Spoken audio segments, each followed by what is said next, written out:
Right on time. So good to be punctual. Exactly. Welcome everyone to the 10K Run podcast. I'm Amos Joseph, joined by my co-host Brook Potter. Here we are. How's it going, Brook? We are in the middle of the first hurricane that I have, well, not a hurricane. It's some kind of tropical storm that's hitting the UK. So as we speak right now, it's total anarchy. Uh, Roofs are being blown off and parts are being flown through cars and smashing windshields. Even in the office that I'm in right now, I've actually had to lock the door because the wind was so strong.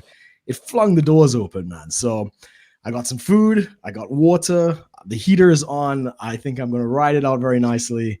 So, In the yes, office? in the office, well, until later when I go out for drinks, because as a Trinidadian, we must have a hurricane party, and that involves copious amounts of drinking rum. So, I'm going to represent the island very proudly and go out for some drinks later on. And how are you doing, Amos? Any hurricanes? No, we got a bit of a dump of snow that happened last night. So it's uh, you know, I had to dig my car out of the snow this morning just to get it out of the way. How much snow did you Uh, get? um, 8 inches maybe a little Yes, more. that's pretty decent. Some with the wind and everything, some parts get a little more. Um, excuse me. So yeah, it's one of those days. I'm guessing it's one of the last snows of the season.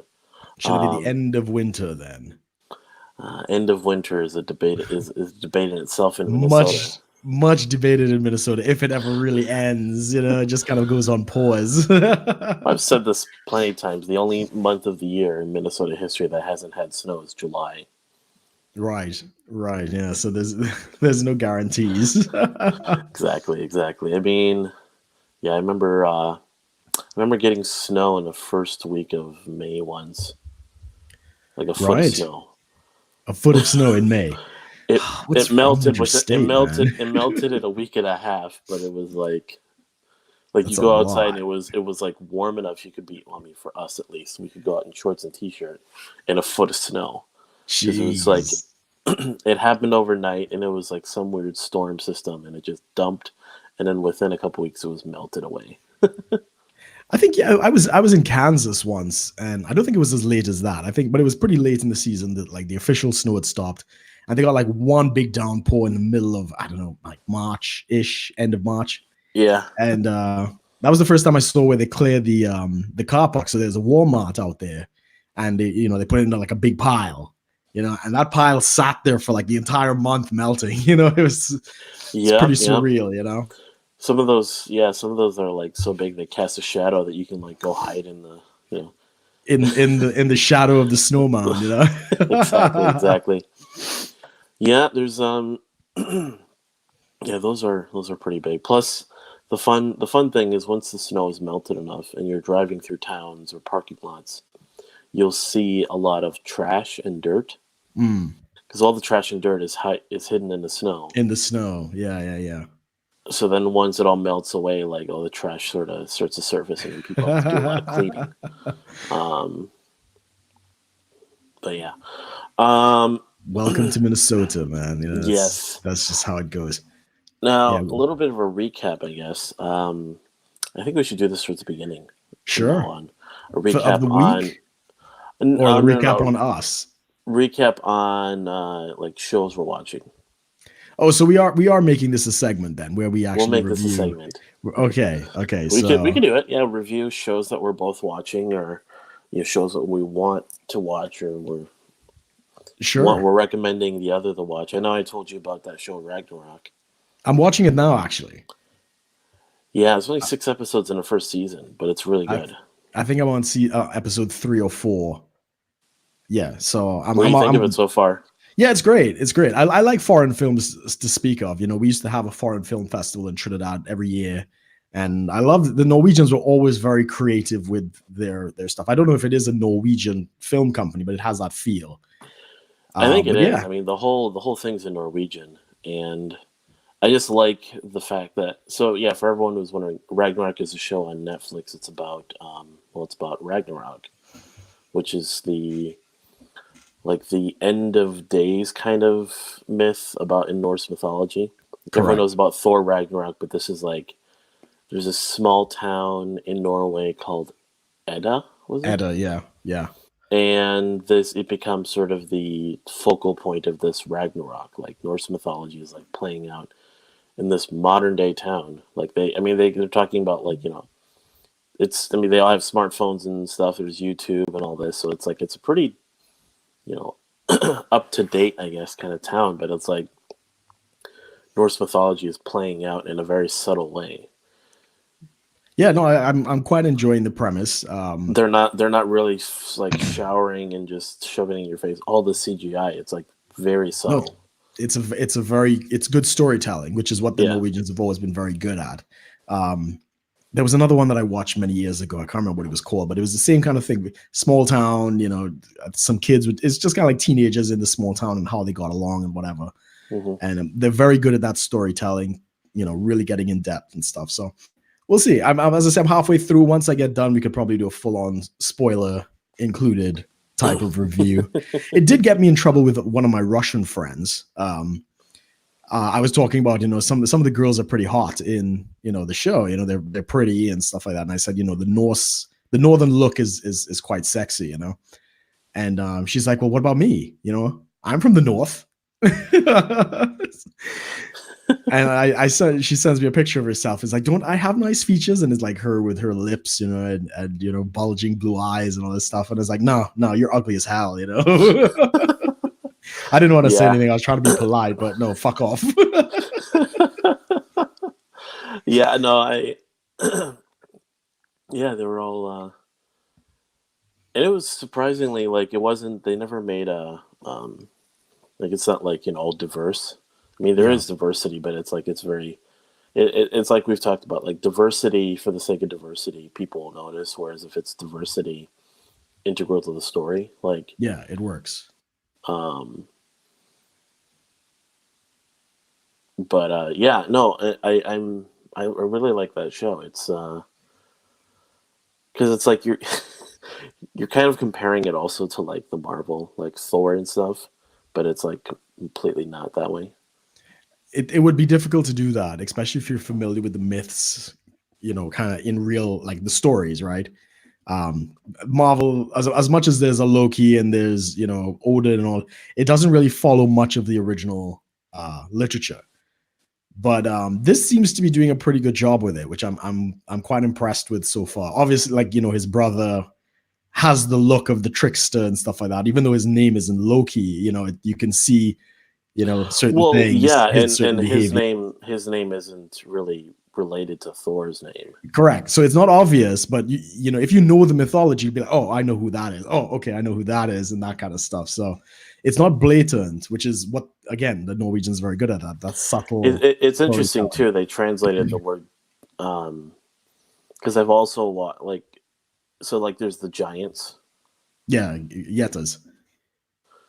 but then I guess they're well, yeah. It's funny. They're actually in some translations they call them ettins, Right. which Yeah. is usually relating to like demons and stuff. So it's like Yeah. it's weird. Like some call them giants, some call them demons, and I'm like, that's interesting. Like, Yeah. For any kind of evil, spiritual something kind of thing. Yeah. right. Yeah, there's definitely a lot of cute girls in the show. That's for Yeah. sure. Yeah. I was like, oh, this isn't bad at all. But yes, once I'm done with it, we could probably discuss that next week. Picard episode 3. Oh my God. I prefer to call it Women Scream at Picard for 45 minutes. I think that might be a much better I honestly didn't description of the notice that. series. So again, yeah, for everyone's spoilers. I didn't really notice. I mean, once you mentioned it, I was like, oh, because I was more like following the story, Yes. trying to dissect it. Yes. But then thinking back on it, and I'm like, oh yeah. Which is good. I probably was not as impressed with the story, hence I was kind of just noticing what the director's tropes were doing. And there's an awful lot of women. Well, I mean, in episode 2, I first noticed it, where all the women are shouting at Picard, like, and that's that's the theme. And then it continued in the third one, and it's just like, Jesus, this is becoming very tired. But yeah, go ahead. What did you think of the third? You started with me last time. You started up this time. What do you think? I mean, I kind of told you, I kind of see the whole show right now as the term, like your freemium games are called now. I guess that's the proper term. Basically, you're free to play games, but they have in-app purchases that give you just enough to keep you interested, but not enough to actually satisfy you in any concrete way in a game. So the way these like pay-to-play kind of games really make their money is they give you microtransactions. So everyone's just doing a little 99 cents here, dollar there, whatever, to just give you just enough entertainment to feel like you're accomplishing something, but not enough to actually give you full satisfaction in a game. Right. Like entertainment, kind of get going along with it. But so the same thing, the same type of feeling I'm getting is with Picard, which is not that there's like necessarily like, I mean, there is the pay to play. Like if you're in the States, you got to pay CBS All Access. But sure, the thing is, when you're watching it, you're entertained just enough to want to keep going, at least for me, but not enough that you feel satisfied with an episode. You're not satisfied with kind of how everything plays out. So I'm thinking either they're going to have to give me a really big payoff towards the end, or this is just going to kind of drift into nothing, and then it's just going to be a barely mediocre, season of a show. Yes. I mean, we could speculate about where the show is going, but what did you think of the actual episode? So, episode 3. The only good part was the shootout scene in Picard's house.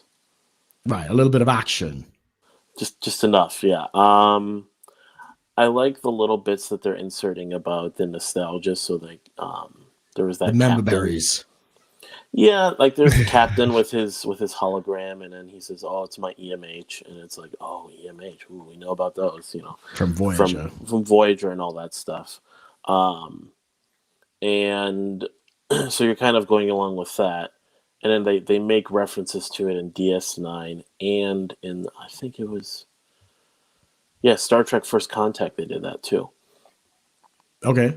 They had I don't remember Robert that, Picardo made an appearance. So when they were in the sick bay, Borg were busting through the door, and she summons the EMH and says, "Distract the Borg, the Borg, sing a song, do something, whatever." Yes. I remember that now. He's like, "I'm a doctor," So yeah, it's nice little nostalgia. I mean, they're still kind of putting in those little bits. There's the nice, they go back to the 14 years ago, sort of what happened with him and Mars. They kind of show him when he was still an admiral. Like they also get to see the uniforms. Yes. I thought it was interesting that the comm badges still look the same as Voyager's ones. Okay. I don't know. It's a little thing I noticed. Like they always talked about like they would change the comm badge, but like that's the same, but the uniforms changed. Which I was kind of confused about, like, Jesus, like, how many times are they changing these uniforms? Well, I think in the licensing deal with CBS, they have to change everything by 20% to kind of, avoid the Paramount crossover something. So that's why the ships and everything like that, there's like little differences between. I think there's something like that. I haven't really followed it, but I know there is a copyright issue. They were. I mean, you remember the episode where he's having the flashback about Data? He was wearing the uniforms we were familiar with. There was the Next Generation uniform he was wearing, and then he was also wearing the uniform they wore in the movies. Right. Exactly. Gray and black sort of overall uniform. Yeah. But yeah, it's so there's a lot of nostalgia. There's a lot of women screaming at Picard. Yes, lots of screeching harpies screaming at Picard. When they did the flashback, I think I just want to touch on that before I forget that point.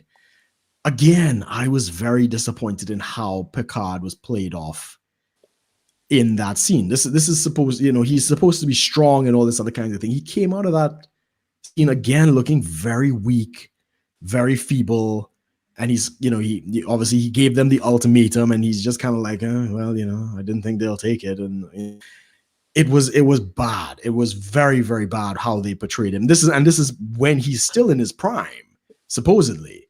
Yeah, they should have played out some sort of they should have actually done the scene of him in that room with the admirals, like arguing his position. No, you can't do that. You can't have a man arguing at women. That would just like implode the internet. That's not allowed anymore. You know what I mean? Yes, yeah. But, who gives a shit about good cinematography and storytelling when you have a progressive agenda to, espouse? Yeah, it just shows him coming out of that room and going to his first officer and like, yeah, well, they took my resignation. It's like, what? Yeah. It was so weak. It was especially if the stakes were that high. He was an admiral, and admirals had enough of a position that an admiral like resigning was a big deal. Correct. So I get. Okay, so Starfleet changed, and they're kind of they're reverting a bit, and they're a little bit more, if you want to call it xenophobic towards the Romulans. I mean, so what? That's always been the case, but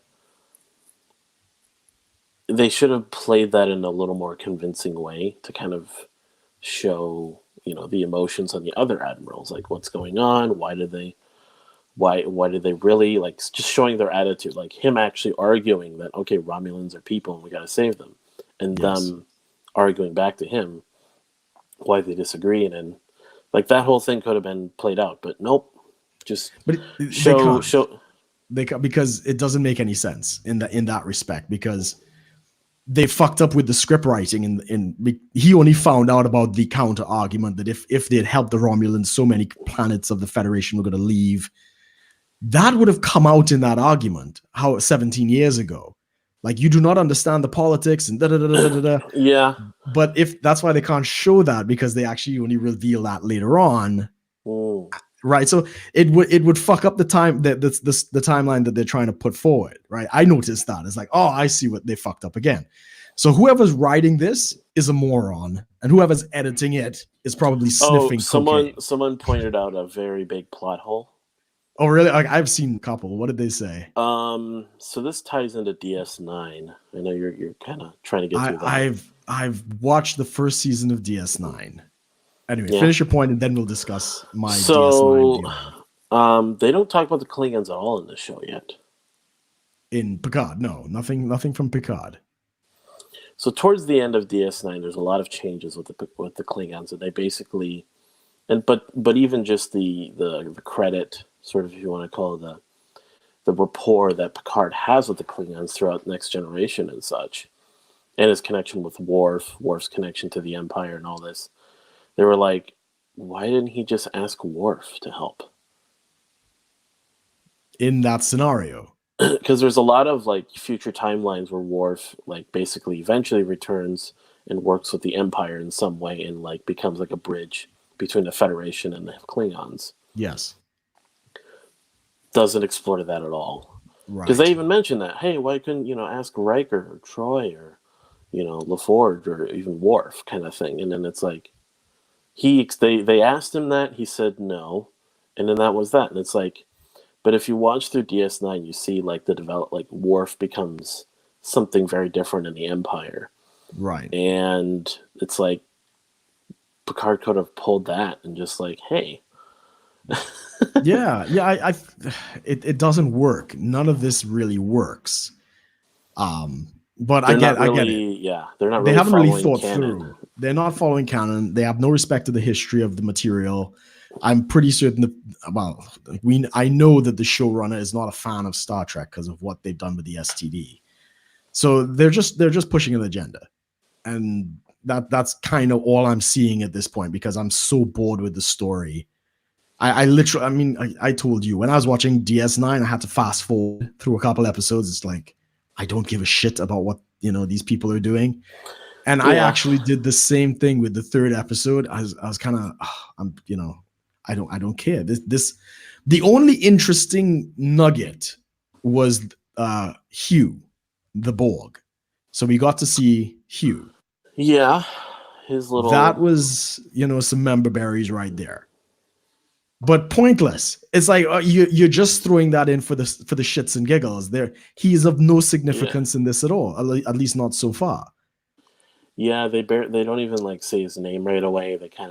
They barely say his name. I think they said like, because he didn't like introduce himself. He just said, "I'm the executive director of this reclamation project."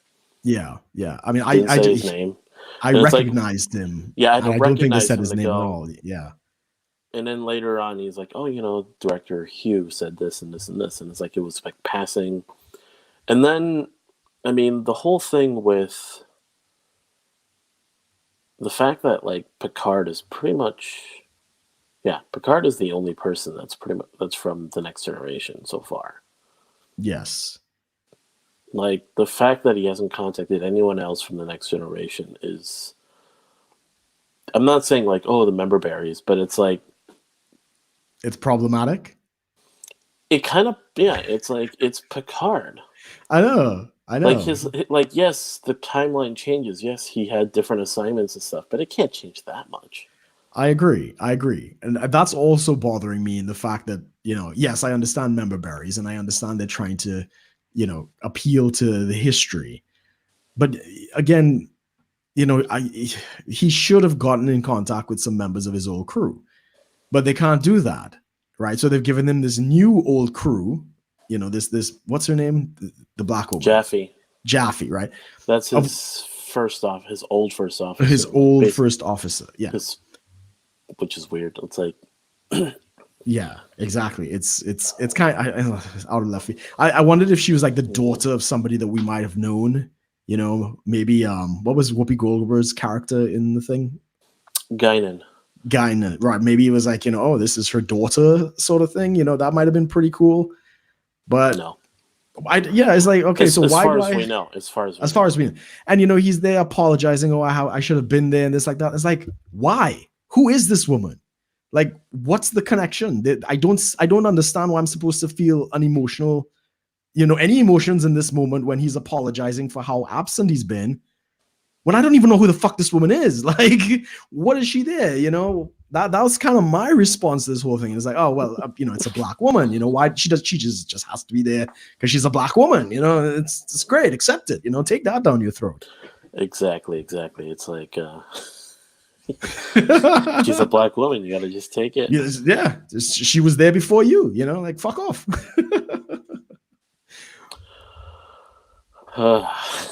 It's nuts, and I'm getting more and more frustrated with it's not enough to totally stop watching. I haven't reached that point yet, but I am getting fucking tired of it. And especially, I do not care about this other girl, Soji, who's on the Borg cube. I don't care. And I don't care about her relationship with the Romulan. So the whole, I think I told you, like, I think the theory goes, like, one of the possible storylines is they're trying to bring back Data somehow. Yeah, I get that. Which is a good arc. I don't mind that.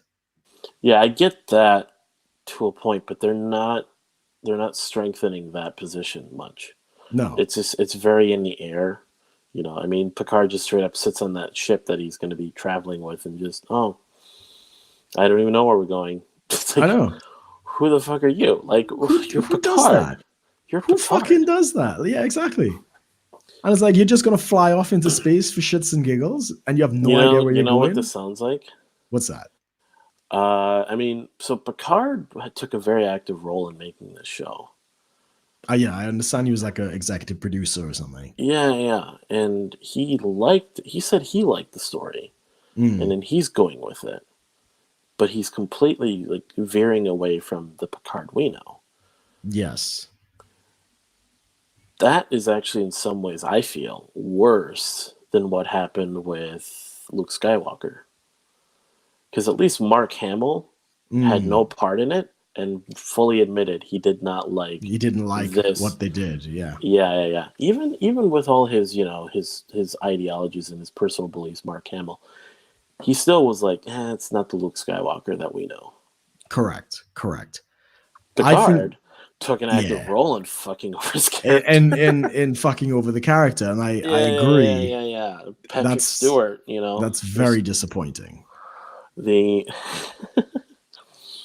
winner, what is it, hero of the women. Yeah, yeah. It's well, obviously. I mean, the cast is 90% women, right? And all of Now, them. let's be at least a little bit clear. Uh-huh. We are not saying women can't be actors, everybody. No, no, of course not. Of course not. I mean, I It's loved the just Hunger Games, Aliens. I mean, the list goes on and on. Lara when you Croft. push it so far that it's like, It's hard to so miss. yeah, it's unnatural. So unnatural in the sense that stories usually follow some sort of pattern. Like your everyday life, you tend to encounter men and women equally. Yes, So yes. if your life was a TV show, the casting would be 50-50. Yeah, well, in an ideal sense, In yes. an ideal sense, yes.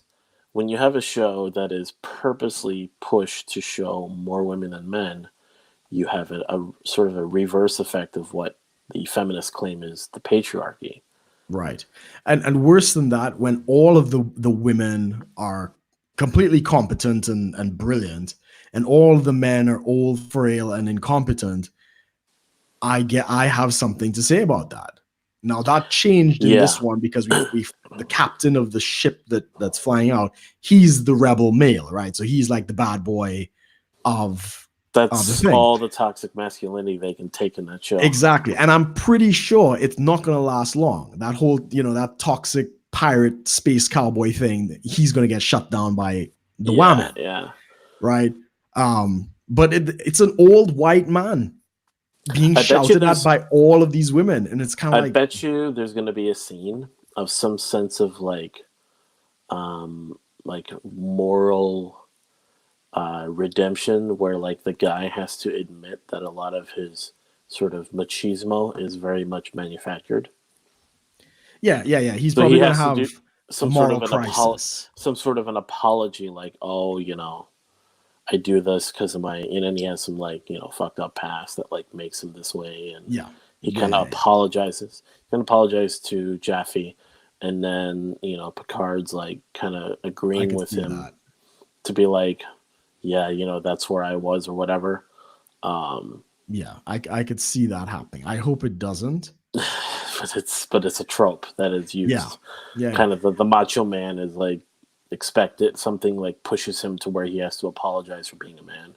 Yeah. Yeah. Um, And we've seen, I mean, obviously you haven't watched the STD, but they did that to Christopher Pike, right? Basically, there's a yeah, scene where there's like a torpedo is crashed into the Enterprise, but didn't explode, but it's going to.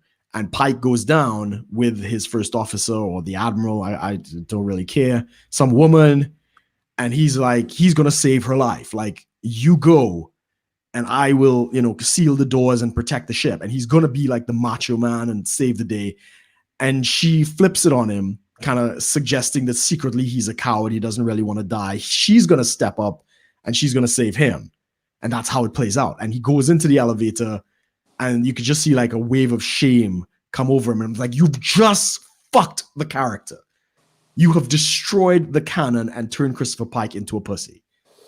And the only reason he it became anything is also, I because of a mean, strong woman. yeah, I mean, they could have written that differently because I understand they don't want to kill him because And they can't. Yes. that would destroy the canon. Okay, that makes sense. But there's another way you could do it. There are Like, I lots of mean, ways to do that without having to shit on the character. And that's what they did. yeah. So it's yeah. I mean, have you? I think I've asked you about this. You've heard about the short treks. I don't know much about them though. No, these were like a couple episodes on YouTube or something. It's so yeah. CBS All Access is putting them out, but they're these like, I guess 10-15 minute like video clips from like within the universe of STD. But they're like side stories. Oh, They with the do crew. talk. Yeah, I saw Yeah, that. yeah.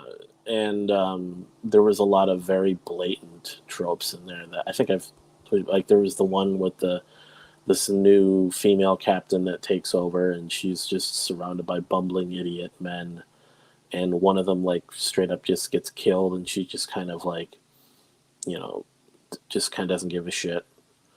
Calls him an Really? idiot and all this stuff. She wanted to transfer. So he was like, I think I talked about this. I So you don't remember remember. I don't So you remember this, remember, but go ahead. you remember Next Generation. You remember Barkley, the guy with the holodeck addiction. Right. Yeah. So he was this, very awkward, very insecure guy, and Jordan, like Picard and Geordi and these people were all working very hard to make him feel included. Invite him to events, like really try to make him part of the team. Yes. Kind of like, oh, just because he has all these flaws, he's on the Enterprise. Like we're still gonna like work to get him, get him working with us. So there's this whole thing of like make the best of bad situations or whatever. So that's kind of like being established as like the ideas, the sort of attitude that Starfleet would have. You would think. Yes. In the short treks, there's this woman who basically just gets promoted to captain. So Pike sees her off. Right. She goes and she beams over to a ship, and she has the science officer who's similarly very awkward, kind of out of place, not confident. And he's just not working along with the team. So she takes him into the radio room to sit down and have a talk with him. And she's like, you're not working well with your team. Things aren't working. It's just, we can't have you around. Right. And she says, so I've taken the liberty of putting you for a transfer. And he's like, what? And she's like, you're being transferred. He's like, but I can do it. She's no, you're being transferred. So it's this whole thing where basically he's woman-splaining him. Like, no, shut up. We're done. You're being transferred. Like, just like very doing that whole thing. And then he just kind of, kind of having this problem. I mean, there's even other moments where they're in like staff meetings. Yeah. And he's being talked over by all the women in the group. Like literally, he's the only guy in a room of like 7 people. Right. And they're like, like he's trying to give ideas, and he's like, they're trying to give an idea, they're trying to solve a problem, and he's like tries to speak. They go, and they kind of give him like a lot of very dismissive looks, just contempt and all this stuff. Right. Then towards the end of the episode, there's a problem with like tribbles. Right. Tribbles somehow got in the ship. They're like filling up some sort of conduits or something. He's in a hallway where the tribbles basically explode to like take over the hallway. Yeah. And he gets locked behind like a force field, and the tribbles basically overwhelm and completely flood the corridor and kill him while his captain watches this happen. Really? And then she comes before like admirals, like in a sort of a disciplinary hearing. And she's like, and they're like, what happened? And what happened with him? And she just kind of looks at them and like, without just completely serious, looks at these admirals. He was an idiot. Right. Like he fucking died under your command. Jesus. Right. This is the best of Starfleet? For fuck's sake, man. Like she just got promoted to captain. She immediately transfers out the awkward guy. Yeah. Lets her staff walk all over this guy. Then in some, crazy incident like usual Star Trek, series have, he dies. She just kind of lets it happen and then chalks it up to he was an idiot. Right. Taking zero responsibility for him. Wow. No, I didn't see that, and thank God I didn't see that. That one was what's his name? YouTuber, redhead, Irish guy. We know about him. Computing Forever is his channel. Oh, yes. He's Irish. I know the guy you mean. Cullen. Yeah, something. Dave Cullum. Yeah, that's it. Yeah. He did a really good breakdown of this, and that was like more than enough for me to really like. Yeah, I'm not watching this. No, the STD is a disaster, and it's the same showrunner that's doing Picard, which I'm very concerned about. I'm seeing all of the same tropes that are coming through. I mean, they are definitely not dialing in as hard about it. At least not yet. Not yet. Yeah. Like it's still there is still a bit of a balance. It's not just so, I mean, we don't quite have a Mary Sue yet. Yeah, we do. Who? All of them. I mean, do you think about it? We had Daj, who was, she was an android. Right, so she was activated. It's the same thing. It's just like the Jedi happens to be in touch with the Force and you get a Mary Sue. Daj was perfect. You know, she was able to fight. She was able to do this. Yes, it was triggered by her android programming. It's a Mary Sue. It's a woman that could do everything perfectly and doesn't need to train and do anything. His Romulan spy woman, the refugee chick, you know, brilliant at hacking and, you know, reading particles from the air and recreating past experiences out of, you know, complete magic mumbo jumbo. Oh, brilliant. Just cracking this shit. Right. Of course, you know, Right. the one cybernetic woman who's, you know, in charge of the robotics and stuff like that, whatever the fucking doctor's name, who cares about her? Again, brilliant in her field, you know, probably cutting edge kind of stuff. She understands the technology perfectly.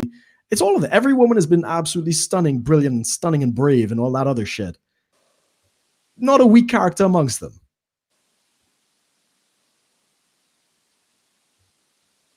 Yeah.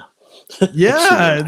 Yeah. I mean, the closest was like Jaffe kind of has this. Like, yeah, maybe she's the closest, but she's actually part of the crew, so you got to develop her as a character. I agree. Yeah, she you know, she's living in a trailer house in the middle of the desert. Okay. Yes. Yeah, she's not doing great. Again, because she is a new character, they do want to play. It's the old white man versus the younger black woman. That's the trope, and you know she's got to teach him a thing or two. You know that's the whole thing. But in order to do that, he was her commanding officer, which is interesting. How could she just completely lose respect for him over that? The man made a huge sacrifice in favor of the cause she was fighting for. She doesn't seem to care. And then she got fired. So he gets to resign and then she got fired, right? Because of her association with him. Yeah, but if you believed in the cause and, you know, you were willing to take the hit.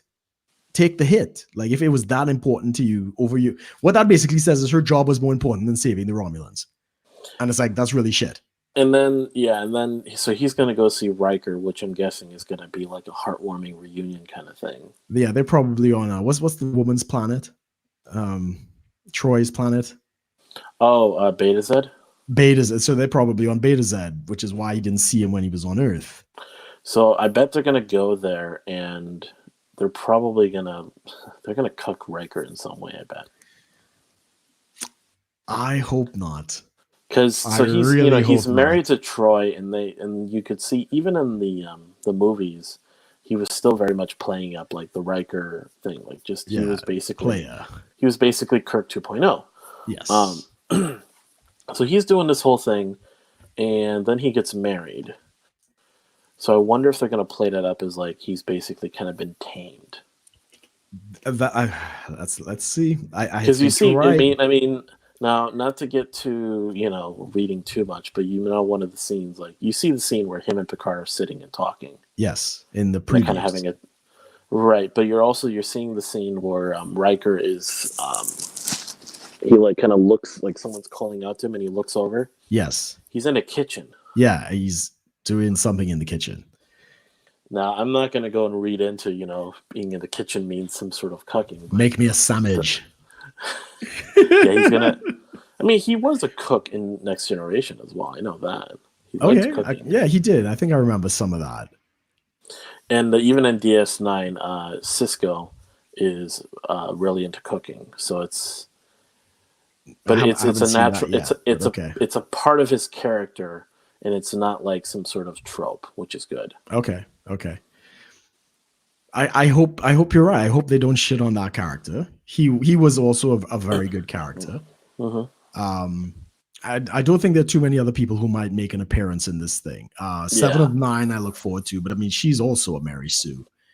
But I mean it worked, right? You can blame it on the Borg tech or whatever, but she was. But if she becomes that much more of one, then they might be pushing it a bit. Yeah. So we're gonna see. One thing. It's bad. It is so bad. I've maybe I'm looking at it too much. Maybe I'm reading into things too much. I went to the cinema recently to see 1917, the war film. Brilliant movie. I don't know if you've seen it. Definitely worth seeing it. Very simple story, but the cinematography, the music, and how they put that together made it absolutely riveting. And again, fantastic. Great movie. Highly recommended. But before that, I had to watch the previews, and it's all of this social justice shit. Even the ads were all social justice shit. About a war movie? Yeah, well, the previews before, the movies you see before. Out here we have like a lot of foreign films as well, so it's not all the Hollywood stuff all alone. There was one movie about a whole bunch of old women that kind of they get together and they play like they're young and they're doing all their shit. Golden Girls. Something like that. It wasn't called that. It's something else though. But it's pretty much Golden Girls. Pretty much the similar premise, right? So original, everybody. I know, because female empowerment and all that stuff. I mean, of course we got the preview for Bond. I'm going to reserve judgment on that. Again, I'm kind of worried because he kind of has like a partner character, the black woman, the Black 00. The Black 007. Yeah. So I'm fine. I mean, that's not the end of the world. I understand he's retired. Somebody took his number. Okay, I can live with that. The problem is the whole point of Bond was that he gets the girl. He's Bond, right? It's like eccentric super spy, right? Just the best of everything. You can play baccarat, drink like a fish. Sleep with the girls.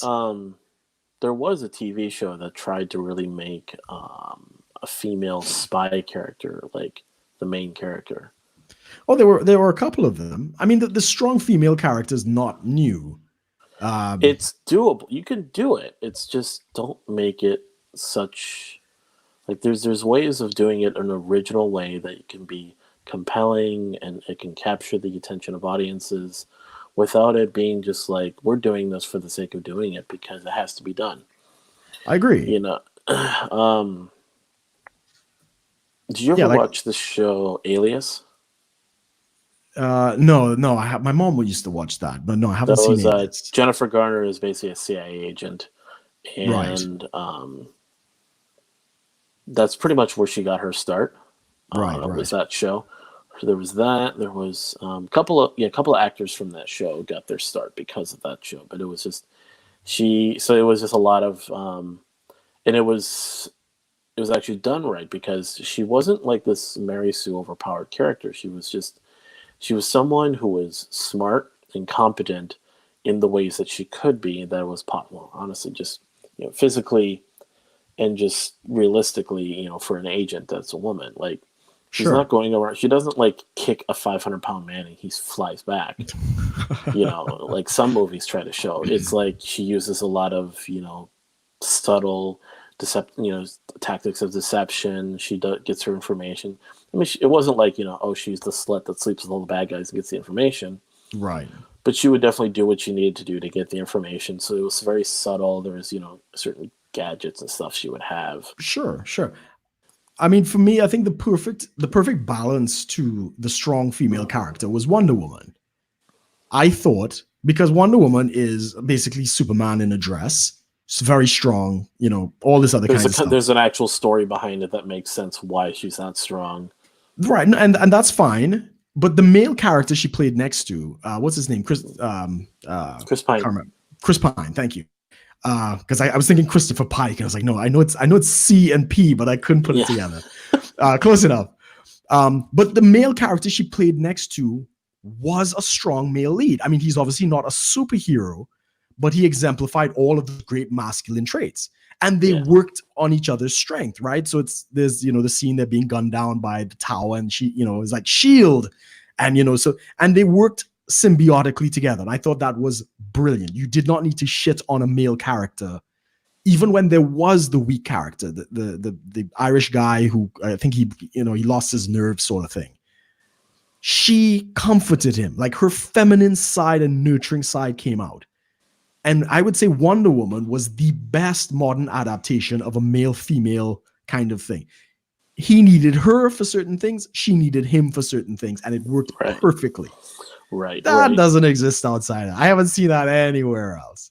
I mean, there was a TV show many years ago. I think it was actually called the Avengers, not the Avengers from Marvel. I think it was the same kind of spy thing. And anybody who's in the UK could probably correct me because I don't fully remember it. But it was this kind of dapper spy, gentleman spy with his bowler hat and the cane and all that kind of stuff. And he was played alongside this kick-ass woman, right? And she was the muscle, right? This was done in the 60s. But again, it was that symbiotic thing. He was the distinguished gentleman, and he didn't want to get his hands dirty, and she was the muscle, and she looked good and all this kind of stuff, but she played to those strengths. I think it was the Avengers or the Revengers or something like that back in the 60s. The Revengers. Something like that. I honestly, I don't remember. I remember that. That was in Thor Ragnarok. It's like right. Yeah. We're the Revengers.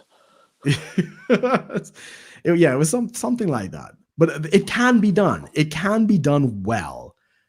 But these writers, these progressives and stuff, you cannot have any positive male traits. This is especially in Picard, pertaining to Picard. It's an old white man.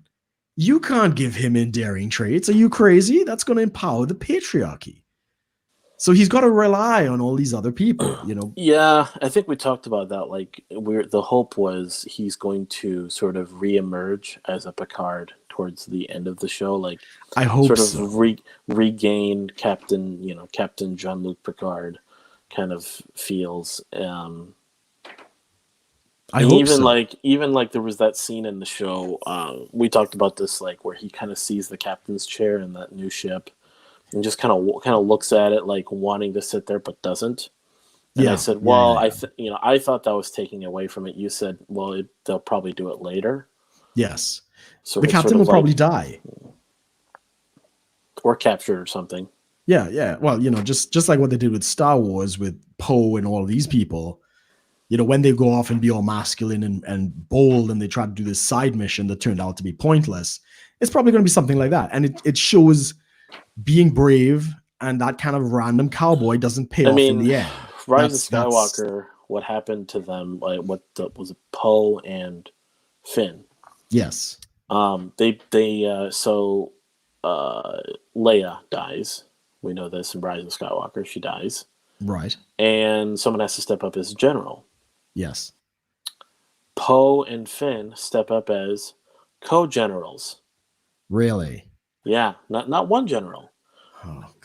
But not two separate generals, like co-generaling together. For fuck's sake. Because she's just so much woman. Yeah, you need two men to feel her. I'm sick of it, Amos. I'm so sick of it at this point. I mean, when I went to the cinema, I was telling my friend, who took me there, it's like, I cannot imagine another movie that I actually want to watch. And even though I'm watching Picard, I'm watching it for our show, and I kind of want to see what happens. I'm so tired of this. Yeah, like I was telling you, I'm going to give the season a shot. I will give it really until Yes. Until if they fuck it up, like if there's some kind of, like I told you what happened for me with STD. When Christopher Pike and a number of all-female agents, they're flying in these ships and they're moving towards something through an asteroid field, and Pike's ship gets damaged, and Burnham puts out this comment like, "We're gonna save him, aren't we, girls?" That was the moment I hit the off button. Like, fuck this shit. I swear, if there is any of that kind of shit going on, God, that will be it for me, because I'm glad that the Flash has only flirted with that, but hasn't gone full board on that. Yes, I'm quite glad that they're because like when they do the crossover episodes, it definitely mixes in a little.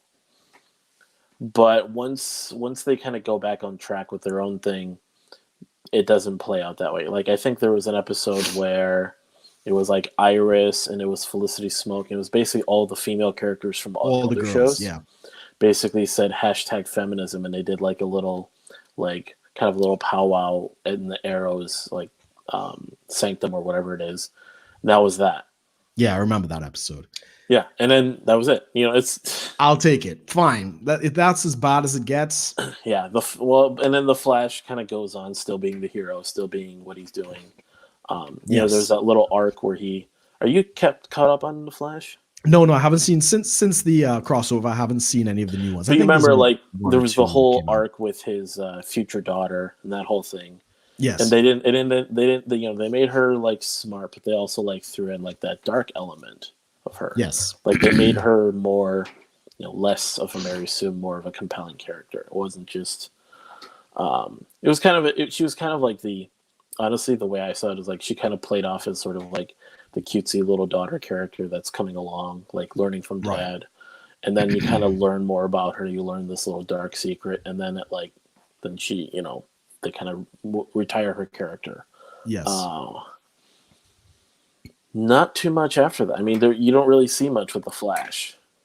Right. Did you ever watch The Arrow? Yeah, I used to watch The Arrow until about season 4 or 5. Did they ever get into that? I haven't watched. No, there wasn't any of that back then. What are they on now? 7? I've missed about at least three seasons. I'm probably not going to watch. I mean, they're pretty much ending it here pretty soon. Yeah, this is his final season. Yeah, and then the crossover kind of tells you why. Yes. But you see, they have 2 other shows that they could go complete SJW in, which is Supergirl and Batgirl. Well, to be fair, 3, because they're doing it with Legends of Tomorrow as well. I've only watched. Oh, because some of the Legends are like getting a little feminized too.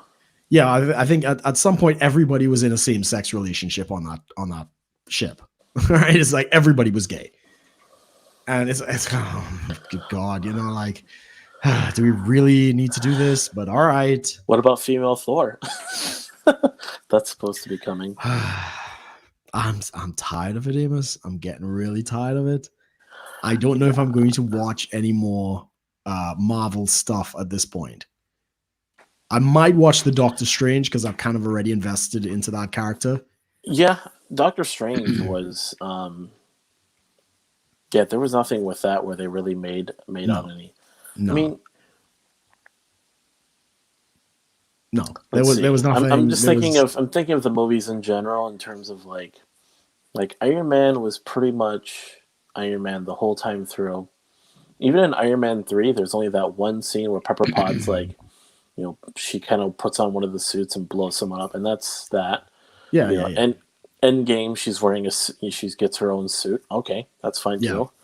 That was part of the comics. That wasn't just thrown in because of feminism. Correct. Black Panther, he had his sister, but she was just restricted. She didn't have like her own Panther suit.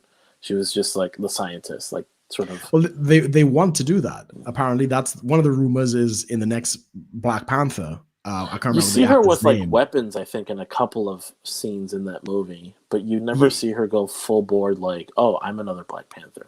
No. Well, that's what they want to do. So Chadwick Boseman, I think that's the actor's name, who plays Black Panther, was very upset with Disney because they basically want to write him out of the role and hand it over to his sister, where she will become the Black Panther. Now that's rumors, that's speculation. I don't know if that's true.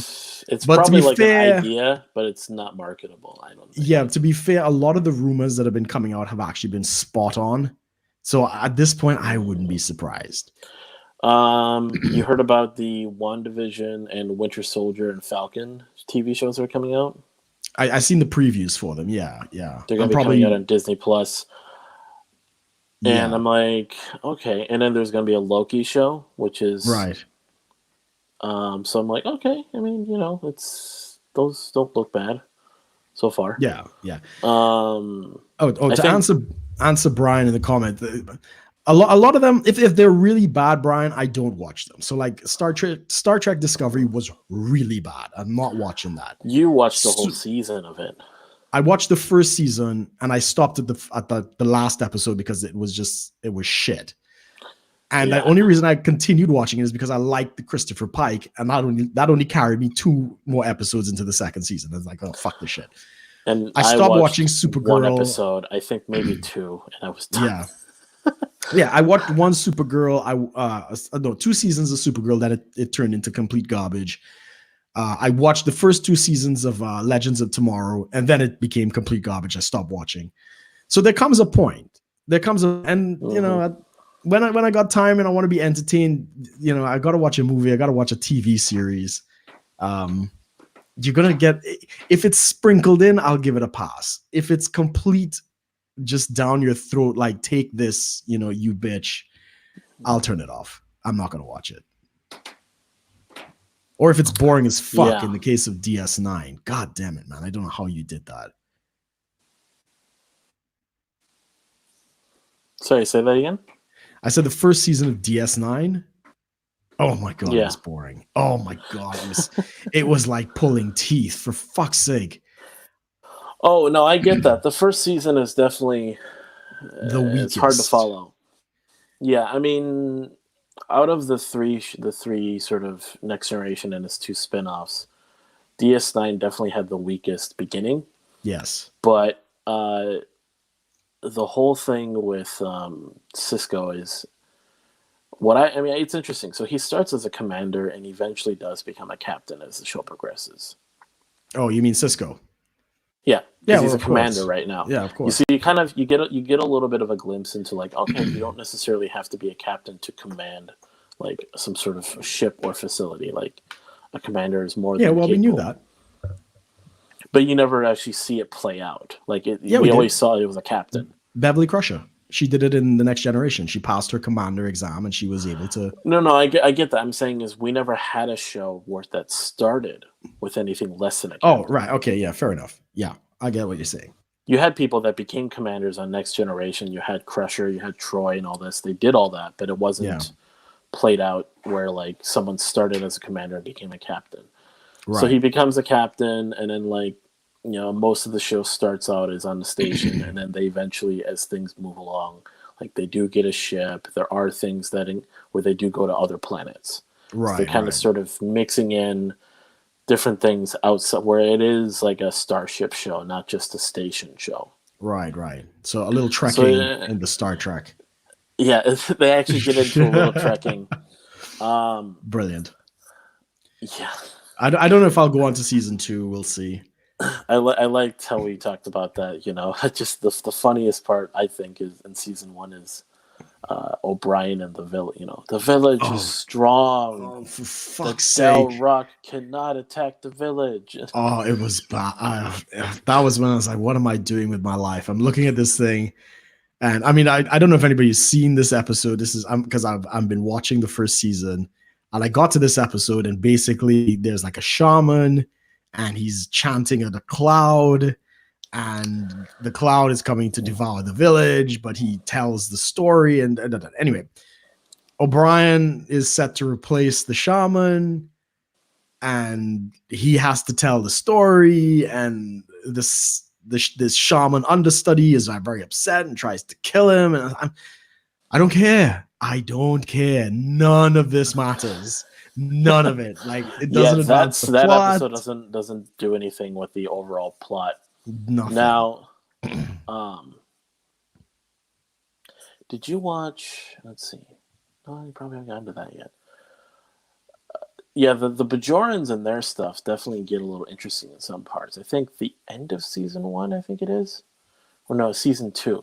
The end of season 2 going into season 3, there's a whole arc that has to deal with like the Bajorans, because like you understand like the show, like the premise of the show is there's the Bajorans run the station, but but Starfleet commands it, so there is like. So they're dealing with the Bajorans and their their political system. They're still trying to organize, like electing people. There's a lot of people, fighting for power.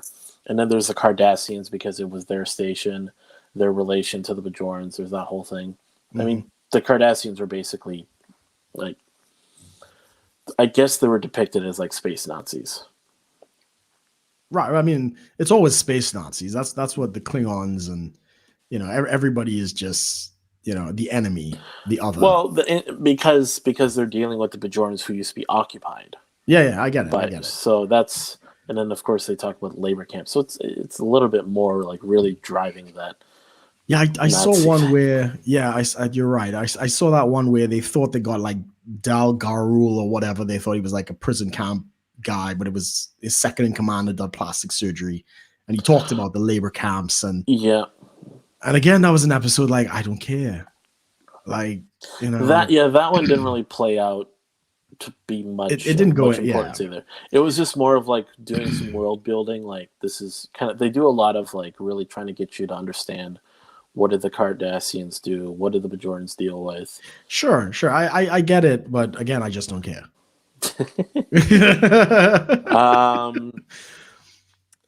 What else? Are we moving on to Trump and his State of the Union? Yeah, I mean, that's We a got quick like one, 30 I think. minutes, man. Like we talked an hour about Star Trek. we should just stick that as the new podcast now. You know, Brook and Amos talk Star Trek. So much for a segment. It's the fucking show now. State of the Union.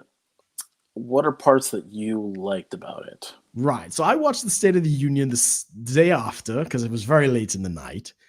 And I was like, this is fucking brilliant.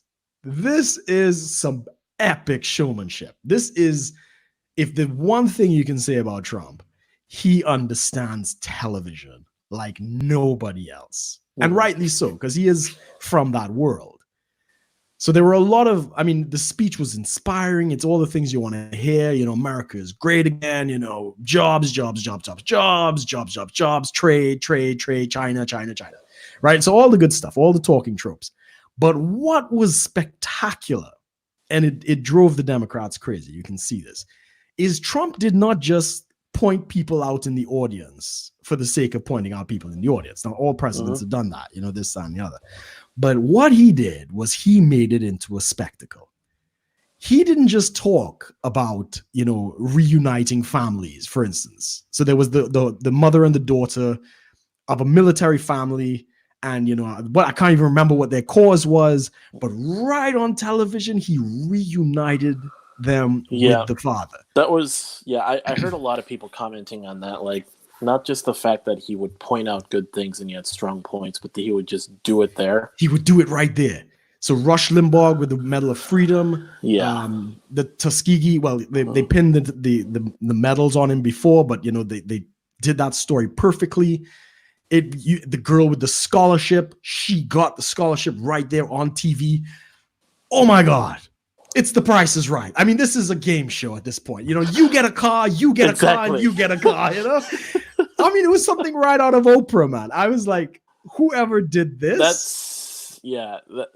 That's what I'm thinking is like, see, when people hear us talking about this, it's like they assume something, but it's like you gotta appreciate and understand what the guy is doing and how well he's doing. Yeah, it's not that we support him, it's you gotta give Jack his jacket. The showmanship. The showmanship is good. The way he just goes about doing this whole thing, you gotta give him credit on that. And what's even, and he's really like they're really pointing out that when he says good things, again, the Democrats stay seated. Yeah. That was Black unemployment is down. Stay seated. Yeah, minorities are low unemployment. Nobody cares. The one thing, I think something about the taxes or something. I think one Democrat from Arizona stood up and clapped, and she was like, yeah. And then another woman stood up next to her and basically mouthed to her on camera, "Watch your ass," right? And again, not very good optics for the Democrats. Yeah. And then, of course, the weird, like, all the women of Congress wearing white. I don't get that. Oh, that started with, I think, last year with AOC and the rest of them. It's, you know, the resistance movement. And there was a point where they were chanting some shit. You know, they were doing like the three finger salute thing, you know, out of Hunger Games. And they were chanting something, and he just steamrolled them. He just, like, spoke right over them. Boom, like, take that. And nobody even knows what they did. So there was this whole discussion regarding what Nancy Pelosi did towards the end. Are we jumping to the end? We got 26 minutes, man. We could stretch this out. No, we're not to jump. I'm jumping just to that as a point. Like, people started talking about, like, so because we're talking about the reaction of the Democrats. So yes, when it begins, I know, and if you look, you can actually find videos of showing, like, the Speaker of the House introducing the president or addressing the president during a State of the Union. Every president, I think it's like the ones at least that we've really seen. I think someone did a compilation. It was like under Bush, it was all, you know, it is my, like, distinct and high pleasure, whatever it is they say, you know, the president of the United States. They give this sort of like professional sort of courtesy of like, it is my, you know, pleasure to introduce him to the, you know, to the people, to the House. To the House. And they do that. both Bush and Obama, they do that, and they even did that. I think they did show they did that the last couple of State of the Unions that Trump did. Right. Yeah.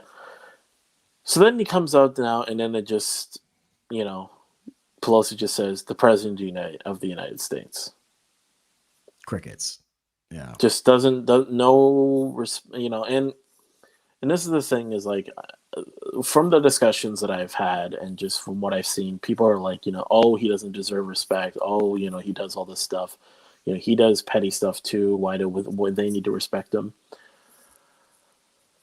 Both oppositions, every time there's a president, then the opposition, well, yeah, they're going to throw their fuss. They're going to do their things. If they don't like a law, they try to filibuster it. If they don't like this, they try to do that. But when it comes to protocol, when it comes to like a showing, like in a very public event, like whether it's a State of the Union, some sort of event, there's always a sense, there's still a display of respect. Sure. Yeah, sure. I disagree with him. Yeah, I don't like his policies, but I'm still going to call him Mr. President. Yes, I'm going to say, it is it's an honor to serve, things like that. You're going to do all that. Yes. To show that you're at least still willing to work with someone. But apparently, Trump is being perceived as such an unreasonable and crazy and petty person that he doesn't even deserve protocol. Right. So it doesn't really show as much as, yeah. which here's what it is. It has nothing to do with like, he can be the absolute worst president ever.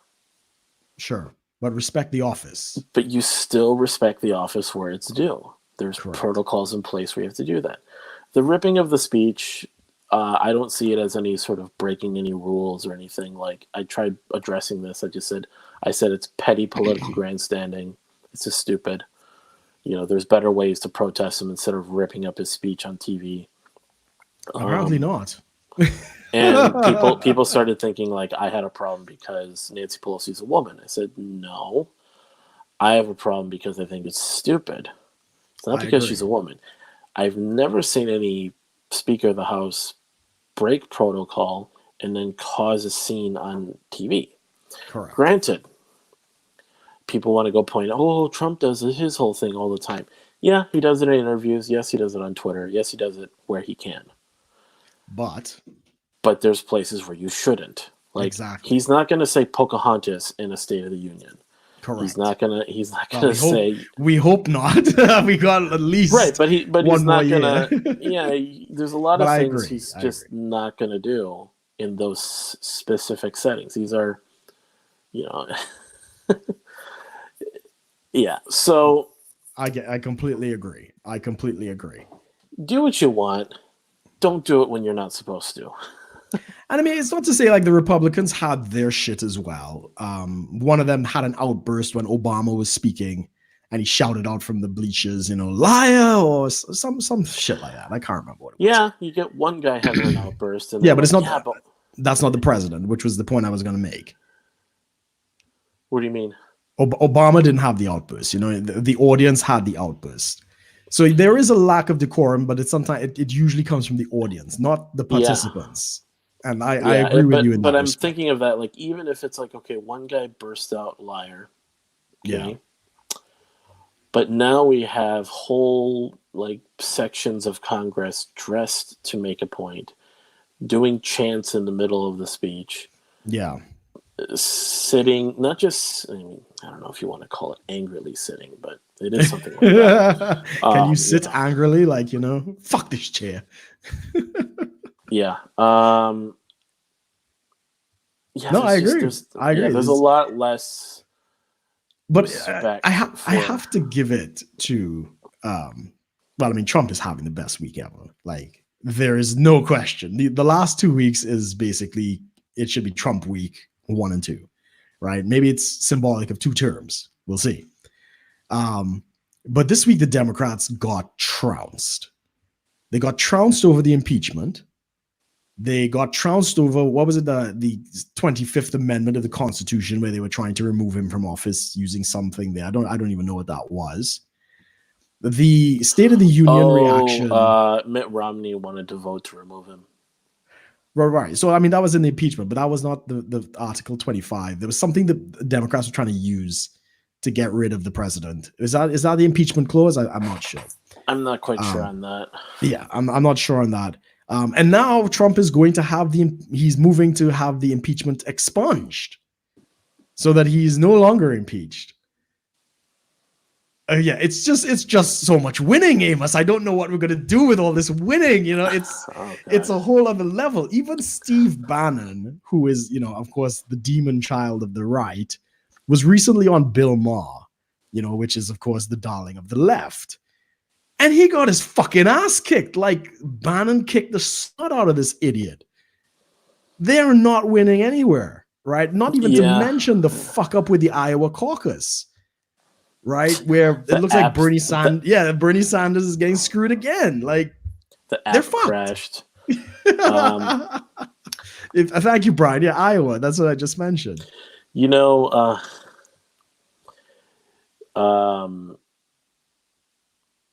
much about what's going on with the Libertarian Party? No. To be fair, I haven't followed anything. Do you know who's the leading candidate in the Libertarian Party right now? Isn't it Vernon Supreme? Vermin Supreme, yeah. Vernon, right? Vernon Supreme, yeah. Vermin, as in like. Is it? I thought it was okay. Well, the guy with the boot on his head. Yes, I know who it is. He apparently found Buttigieg on the campaign trail and challenged him to debate him. he had some some armored SUV or something, those SUVs the black SUVs they ride in, and he got a group to block him in some alleyway and come out, Buttigieg, debate me. I love it. I absolutely love it. When I first heard the name Buttigieg, I thought it was a joke. I thought, is he like that a nickname for somebody? I mean, Steven Crowder calls him Butt Gig. Because he's gay as well, isn't he? Yeah, and so someone was saying if Pete Buttigieg becomes president, his husband would be called the first gentleman of the United States. Right, I saw that headline recently. So it'd be the FGOTUS, and I was like, someone is going to make that the first gay of the United States. Oh yeah. It was, and I saw one of them today. I don't know who it was.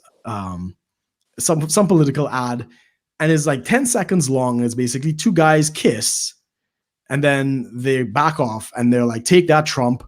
End of commercial. And I'm kind of sitting back like, these people are out of their goddamn minds. Like, they really do not understand what's going on in this world. I was listening to the radio yesterday. In rare form, listening to the radio, and Rush Limbaugh? No. I was just listening to music, and you know who had the most radio ads? No, who? Michael Bloomberg. Oh, that is the dark horse of the Democratic Party right now. Yeah, they were playing the same one over the same couple of ones over and over again. They also played Michael Douglas has endorsed him. Michael Douglas. Okay. Interesting. He says, I played a president, but this is real life. okay. I mean, they definitely played him as a very compelling, but one thing I kind of realized, they did something. They said, he wants to get bipartisan, so he wants to bridge the gap, work with both parties. And he says, because we need to deliver on the American dream. And I was like, what? Because the whole picture, the whole narrative they're pushing with Bloomberg is okay, he was this middle class, hardworking person. He started up a business. He became a millionaire. All this thing. So it's kind of talking about his he got fired of a job, and then he had to go back out there and work. And so they're really painting he's the guy who achieved the American dream. The American dream, yeah. But then they turn around and they say he's a president that is against divisiveness and all this. And then I just thought of that. I was like, it's funny when a presidential candidate says that has to say he's against divisiveness. Yeah. And the way he paints it in the country we're in today, it is actually divisive to say that because you're making you're making a counterclaim to a false claim. Correct. Trump is this divisive person. Yes, he's divisive because people choose to perceive it that way. Yes, some people just don't like him. Yeah, and then they create the divisiveness. If you're a Trump supporter, whatever. Right, you're fuck a you, white supremacist, racist. Exactly, like you're creating the division. So and then I'm against division. Wow, so stunning and brave. Stunning and brave. You're actually more divisive by doing that because it's like I am a president who's against racism in the country we have it today. Yeah, yeah, that's really helpful. Like, so, and then the whole idea of delivering on the American dream. The American dream is not being delivered on. It's not something the government could deliver on anyway. It's something you pursue. Yeah, it's an attitude. Yeah, it's an attitude like I'm going to succeed in this country. It's not. Yeah. I mean, the government can make it easier, but you can't deliver it. Definitely not. I mean, you want to actually deliver a dream, decriminalize all drugs. Well, there you go. Have plenty of dreams. Psilocybin, baby, pass them mushrooms. Like people have all the dreams. No, but yeah, I heard that and I was just like, oh man, this is. It's crazy. First of all, because the Democratic Party, at least it historically used to be about the working class. Mm-hmm. They haven't been about the working class since Clinton. They've basically been, they're in the pocket of big business, just like every other politician, tied in with Wall Street, Silicon Valley, the whole nine. So this idea that they're the People's Party is complete nonsense. But they campaign against big business, and they campaign against the rich, and they campaign about higher taxes on the wealthy and all these other types of things. They're demonizing the very person who's moving into the arena, and they changed the rules to allow for Bloomberg to get onto the debate stage, because I don't know where his polling is.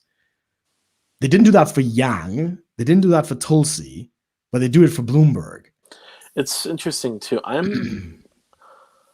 I'm both, because I really I'm just looking at the viability of the candidates. Tulsi and Yang have the best chance. Sure. To really and it's funny, they're the two candidates, they're Democrats, but they're the two that have a proper understanding of the circus that is our politics. Sure. Yang's we need to address the issues better than the people who addressed it and got Trump elected. Tulsi's kind of the whole thing's a freaking sham with this impeachment, and we need to get out of these endless wars, which is an attitude shared by pretty much both sides of the aisle. Sure. While at least Trump hasn't gotten you into new wars. Yeah. But while while the Democrats and Republicans are giving the show of hating each other and wanting to go to war with each other, they're kind of doing some backdoor laws and signing those into politics. It's a horse and pony show. Exactly. None of Trump it's real. Trump and Pelosi could have a straight up WWE fight to the death kind of thing, and then they'll go behind. And then once they're done, they'll go behind closed doors and sign a law to take more of our freedoms away. It's like Jesus. Exactly. None of it's real. The whole all you could hope for is no more wars. I'm definitely down for that. Trump hasn't given you more wars, but he's kept the drone strikes going in Syria and elsewhere. He didn't escalate the issue with Iran, which was good. Because that could have easily set off a whole chain reaction in the Middle East. So allowing them the retaliation and kind of taking it, I think, was fine. But again, I think that was negotiated. I think they said, okay, Iranians, you got to hit this place this time. We're going to clear everything out. Right. You look good on TV. Everybody's happy. I think it was all coordinated. He's cut taxes, cut regulation. The economy's doing well. I think the Dow has reached 29,000. I never thought I'd see that in such a short period of time. So there's a lot to be. Was 20,000 the big milestone? Well, 20,000 was the first. 17,000 it was below 17,000 when he got elected. So that has gone up more than 10,000 points. It is basically 12,000 points. So it's increased in 3 by years. almost 50%. actually 70%. Now, and then people go, oh, the Dow, it doesn't represent the economy, or it True. doesn't represent the working man and all this stuff. That's also true. But it is a reflection of opportunity and productivity in the country. So as the GDP rises, which is a reflection Is of the Dow production. going to hit a correction? Well, that will always hit a correction. There's always, it's ups and downs, right? But even the if overall trend is up. But it's never been this high before. It's never been this high before. In fact, I didn't think it would get this high in my lifetime. You think it'll correct back to like 25,000 before the end of his term? No. Well, before the end, that's 4 years out, 5 years out, possibly. It's possible. But even with that, it's still light years ahead. A normal correction is about 10% of the market. So it's got to drop, let's say, 3,000 points to be considered a correction.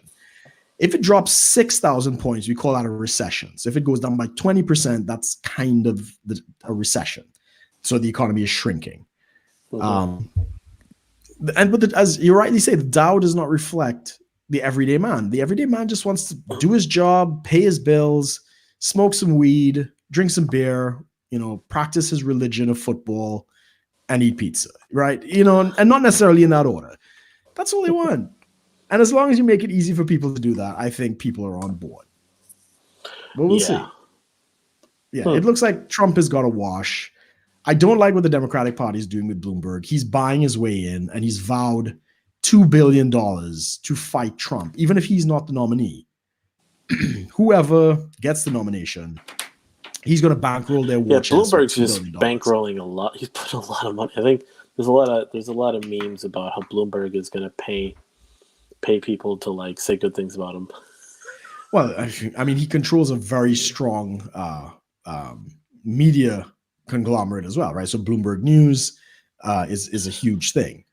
Yeah, but yeah, of course, he's gonna do everything he can. I don't think someone was like, Bloomberg will pay anyone $100 billion to vote for him or something like that. Yeah, it's just silly money. He's kind of like the American Soros in a way. He's just like I don't know why he set his sights on Trump, but he's going after Trump. I don't think it's going to make a lick of difference, especially given the turnout in Iowa. I mean, I don't know if you saw than Trump. Oh yeah, by leaps and bounds. I think he's like $70 billion. Trump is what 8? Not he's not as big as that. I wonder if Trump's net worth is going to go up after he's done being president. Oh yeah. It'll go up after. I think he's lost some net worth in the last since he's been president, but they always explode afterwards. The value of the name Trump will go up that much more exponentially. So. Oh yeah, all the speaking engagements, all the books he's going to come out with.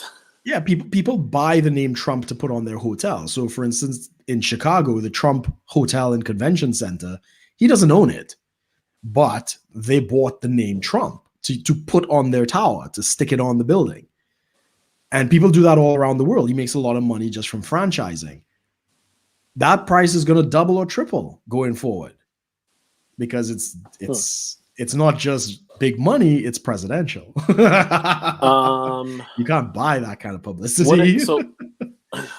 I know we kind of veered a little bit far off the State of the Union. Was there anything else you wanted to touch on that quick? No, I mean, the big thing was I thought it was very, very, I mean, I'm not in America, but I felt very inspired to the point it was like, maybe I should move to the US. Like it might actually be another good 4 years. Yeah. But I felt very patriotic. The Democrats didn't look good. The fallout over the week has been detrimental to them. It definitely looks like they're completely out of touch with the voters. Given the turnout in Iowa, which was very, very low, they thought that all these people were going to be passionate about getting Trump out and they're going to turn up, and none of that fucking shit happened. So for me, it's entertaining as hell. I'm watching it from the outside and I'm like, this is a shit show. This is a circus. I'm just loving the carnage, loving the decline. It's a dumpster fire and I'm just watching it burn. That's my take. Yeah, no, as I was listening, I was kind of making mental notes. Like I liked, just there was a lot of points he made that I thought was good. addressing the changes that have come because of his presidency. Unemployment's down, jobs are up, stuff like that. Yes. Talking about his changes in the pharmaceutical companies; those are always good. Touching Yes. on, and of course, touching on the wall, touching on stuff like that. Like, So much winning. I'm trying not to use that phrasing.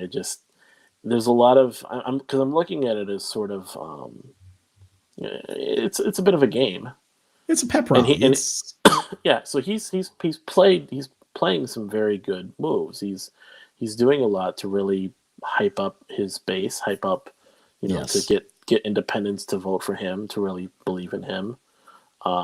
There's a lot that's very genuine, that's good, but there's definitely, there's always going to be just things there's a lot of status quo that definitely has to be kept up still, but for the most part, he is making a lot of good changes.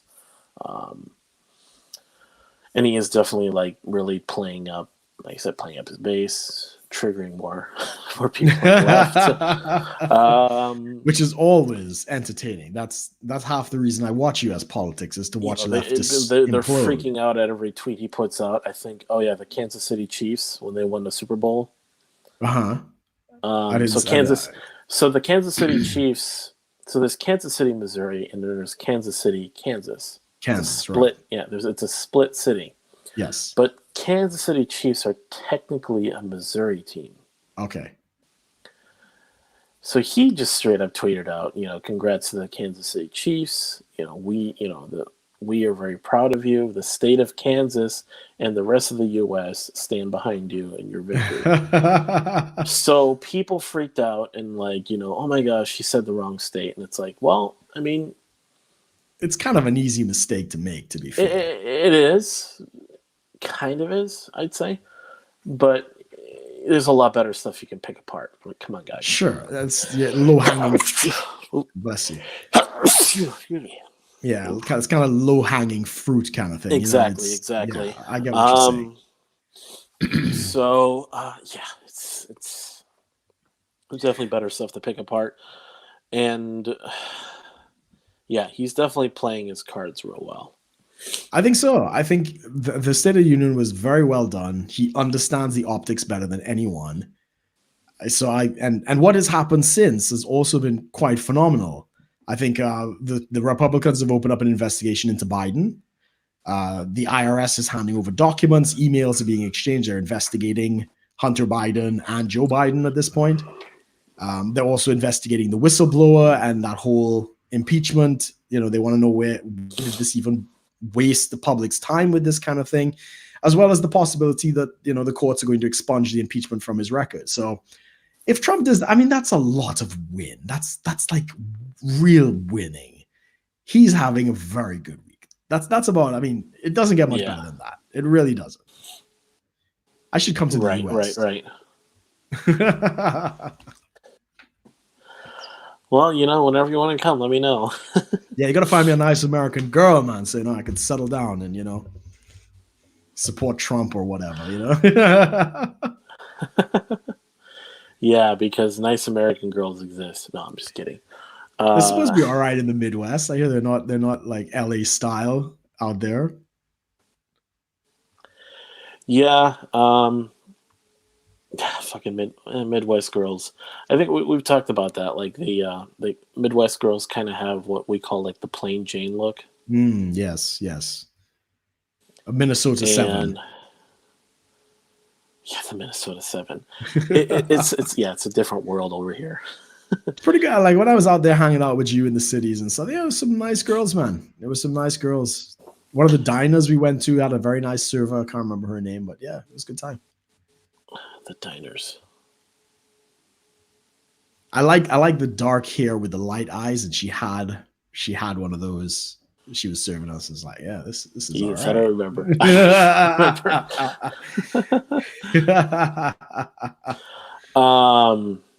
What else was there going on? It's pretty much what we talk Star Trek, we talk State of the Union. Yeah, those are the big ones. I can mention that over in the UK, Bojo is in full swing. Our prime minister is, getting up to speed. Yep. There are a couple of things I'm concerned about. He's talking about, and it's rumor at this point. He's talking about what is it, like a wealth tax on people with extra houses, like mansion tax.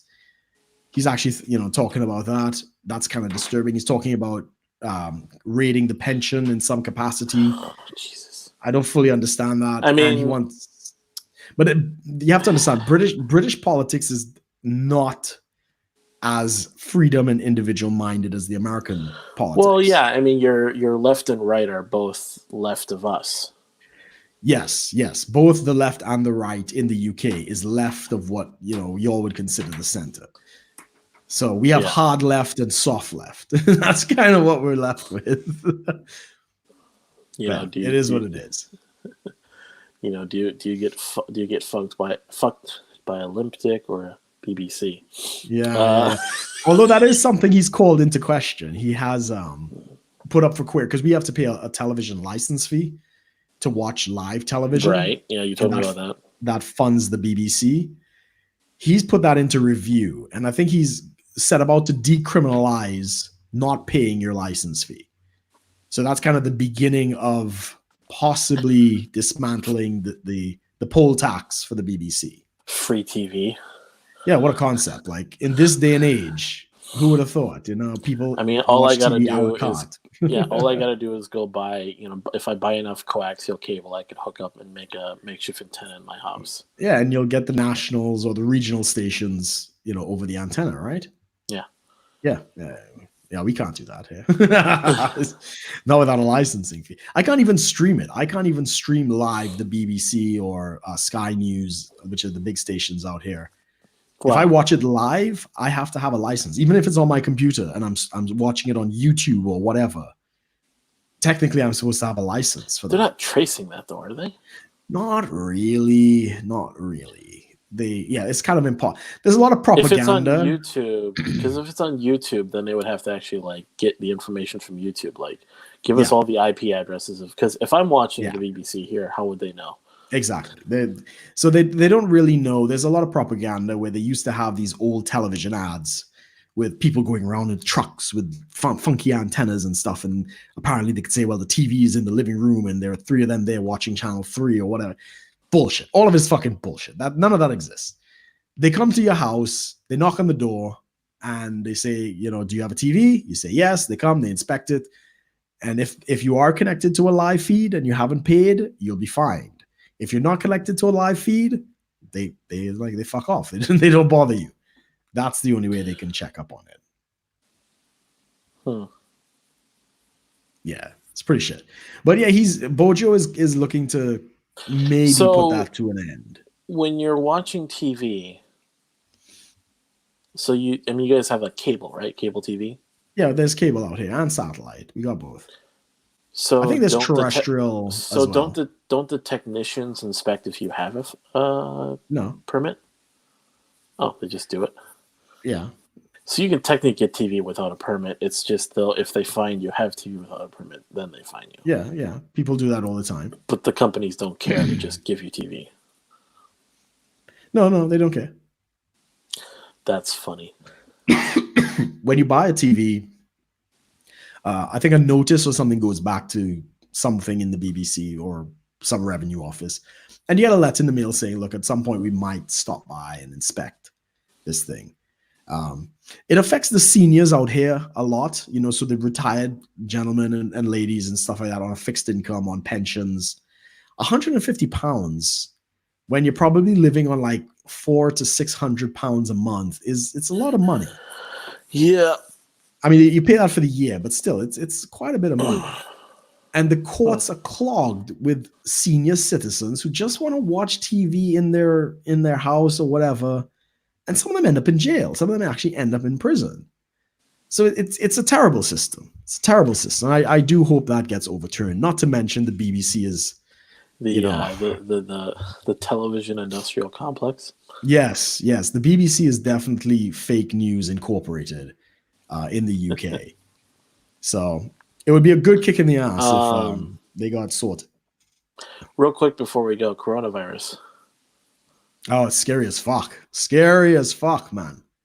It's not worrying me too much. I mean, so my family over in Taiwan, all the schools are closed Right. until at least the end of the month. No one's going outside. Pretty well, people are going outside, but I mean, you know what I mean. No, not a lot of people going outside. My sister and my mom are both. So my mom's a teacher. She's utilizing like online learning and stuff. So she's doing all her courses, everything online. Right. And then my sister is going to her classes online, just at home. Okay. And yeah, it's funny. Like, I think there's only like 10 or 15 cases in Taiwan. Okay. No deaths. Yeah, no deaths. Okay. I don't want to say yet, but sure hope not. Yeah. And then of course we talked about how like it's the new name. It's called Novella. See, they should have called, because it's technically NCP. Mm-hmm. They could have made it NPC. Like, come on. But then the leftists would explode and they'll call it a conspiracy. You know, Yeah, novella coronavirus pneumonia, because I guess its main symptom is a pneumonia infection. Yeah. So, it surpassed SARS in terms of deaths, like number of deaths. Yeah, even though it does. Yeah, but it has a lower mortality rate. We think it has a lower mortality rate. Yeah, we don't from the actually information we're given. Yeah, we don't actually have the thing, because they're saying it's about 2%, right? The flu, I think, kills like 0.9 or 0.013. That's what I actually found in the US. Okay, cool. So this is a lot more than that. But again, the information is coming from China, and we just don't know if that's reliable. I hope it's as low as they say. Because SARS was 10%. Right. That's pretty fucking high. And people were saying, like, okay, they were kind of trying to make estimations on what coronavirus could be. Some people were saying 1 in 3. I was like, Jesus. That's fucking high. Yeah. But I mean, most of the deaths are occurring in China, in the middle of Wuhan, so we don't know what's going on there. We don't. Is it people that are weak that are dying? Is it people that are old or children? Compromised immune systems and such. Are there ways that it's accelerating? Like, I mean, it would be no wonder people are talking about how like a lot of the hospitals are full, so there's a lot of coronavirus cases in public. Yeah. Which is a big problem too. And I'm thinking, well, so and then there's this talk of like people being sealed into their homes. Yeah, that's right. As sort of like a forced quarantine measure. But if people don't have the food, people can't survive. People are literally just dying. How are they going to count that? You died of starvation, not of the coronavirus. No, I agree. I agree. It's what we don't know. So, yeah, I'm still a little bit concerned about the family in Taiwan, but just kind of comparing it to SARS and stuff. We didn't, family's healthy. They're not doing anything stupid. They're not engaging in any like large crowds. I know I told you I watched the video of downtown Shanghai being a near ghost town, which is weird. Right. I don't know what it's like in Taiwan. But yeah, we'll see. I think there is a lot of people that are kind of taking whatever leaked information and just running with it. I agree. I mean, there's a lot of paranoia and, I personally believe it's not going to be an issue in the States. I hope not. I hope that China really does contain it. Well, that's the thing is you have these airlines that are blocking flights. China is basically locked down most of the country to keep it from getting out. What I'm getting at is the U.S. is good at, if any cases show up, that they're contained pretty quickly. Yeah, they've had a few cases, and I think they've dealt with it quickly. We've had a couple here. Again, I don't think I haven't looked at the new numbers, but they're setting up like a quarantine facility. But yeah, it's pretty shit. Like, I have a trip coming up in March to go to Trinidad. And my concern is it's right after the carnival season, when it's quite possible some corona people might be showing up in the country, it's coming to get a party on. So I'm going to be monitoring that to see if I actually make it out to Trinidad. Because get your coronavirus testing kits for those chicks you'll be meeting up with. Yeah. I gotta be careful when I get out there, because I mean the whole world flies in to Trinidad for this. You gotta wear the what is it? You gotta wear the full body condom. Something like that. But I think Carnival is this weekend, so I have all the rest of this month plus, because I go at the end of March, so I have all of next month to see how the situation develops. Incubation's 2 weeks, so you'll definitely see it if it's there. Yeah, if it's out there, I think it'll manifest, and if that's the case, fuck it, I might cancel the flight and I'll just go some other time. Yeah. But anyways, we're a little. I think we're just a little bit over. Anything else you wanted to say before we close out the show? No, I think we're good. Awesome. So yeah. What's going on here? Something. Oh, what do we got going on in the comments here? Oh, we got somebody commenting? No, we're good. Anyways, so yeah, thanks everyone for joining us. Of course, do subscribe to the channel. Leave a comment below. Follow both of us on the Twitter. Our handles are below. At Amos Joe. Brook is at Brook_Potter. And of course, check out our Facebook page. All the links are below, and we do have a subscribe star, where you can get some cool little perks of supporting the show. And yeah, anything else, Brook? No, I think we did well. Thank you everyone for watching, and I guess we'll see you next week. Give me a second. Yeah, I'm traveling next week. I should be back for the show. Okay, good. Yeah, we'll see everybody next week. So thanks for watching, everyone. Yep.